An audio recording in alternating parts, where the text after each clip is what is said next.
Nandritry ny taona maromaro ny fandimby dia izao vao voafehy ny Valala.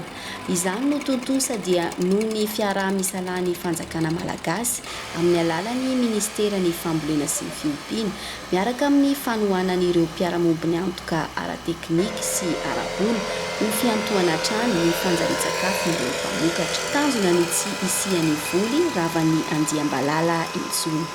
Fa nanomboka tamin'ny septembre tsika efa nanomboka nanao ny prospection efa mahatratra amin'izany hoe 17 tapitrisa hektara no efa natao prospection ary ny traitement dia efa amin'ireo izay tena nahitana bande larvaire zany hoe kijetra sy valala fohy izay efa hitan'zareo izay efa nitraiteny dia mahatratra ny amin'ny 21 000 hectares zany efa traité.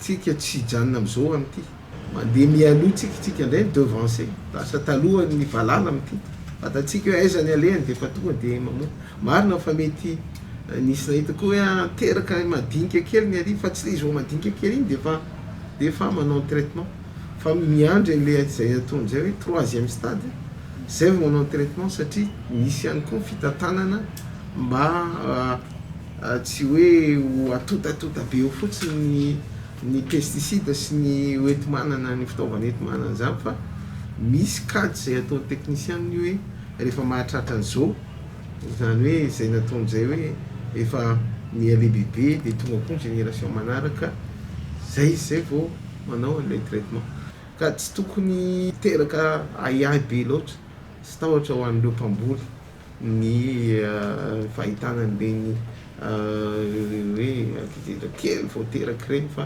efa mandray ny andraiky ny ministera ny fambolena sy ny fiompiana miaraka amin'ny retim-piara-miombona antoka miaraka amin'ny technicienne sy ireo expert zay miara-miasa amintsika ny vola hoentimahana anaovana an'izany misy ny olona zay mparitaka eran'ireo faritra zay anaovana ny traitement sy prospection misy efa voaofan'ireo olona ireo ny fitaovana mbola hiampy akoatran'ireo hélicoptère ireo akoatran'ilay véhicule le ataony hoe ireo moyen autoporté mbola hiampy avokoa mba ahafahantsika tena mifehy amin'izany hoe tsy sinintsony zany hoe fahasimbany voly noho ny valala zany raha ny amin'ity taon'ity ary tsy hijanona amin'ity taon'ity tsika fa niezaka zay atao miaraka amin'ny FAO amin'izao dia fametrahana drafitra paikady lavitrezaka anamafisana ny fitoerana famonina valala anamafisana ny fomba fitantanana sy fitsinjovana dia meloa hoe vao manomboka ny taona dia fa aiza iza ny manao inona ary inona ny tokony vonina aiza mba ahafahana mifehy tanteraka. Sur ce chapitre, je voulais vraiment insister sur l'importance de la prévention dans ce domaine. Entre 2013-14 et 2017, nous avions dépensé près de 40 millions de dollars pour combattre justement une invasion de criquets. Et mon expert m'a informé tout à l'heure qu'il faut seulement 800 000 dollars par an pour faire de la prévention. Et vous voyez qu'en 3 ans, pour n'avoir pas fait de la prévention, nous avons dépensé plus que 40 ans de prévention. C'est très important. Et regardez, entre l'année dernière et cette année, en quelques mois, nous aurons dépensé 7 millions de dollars pour lutter justement contre une invasion. Ça signifie plus de 7 ans de prévention. Mais même sur le plan financier, sur le plan de la gestion, la prévention, ça coûte beaucoup moins et ça nous évite pas mal de problèmes.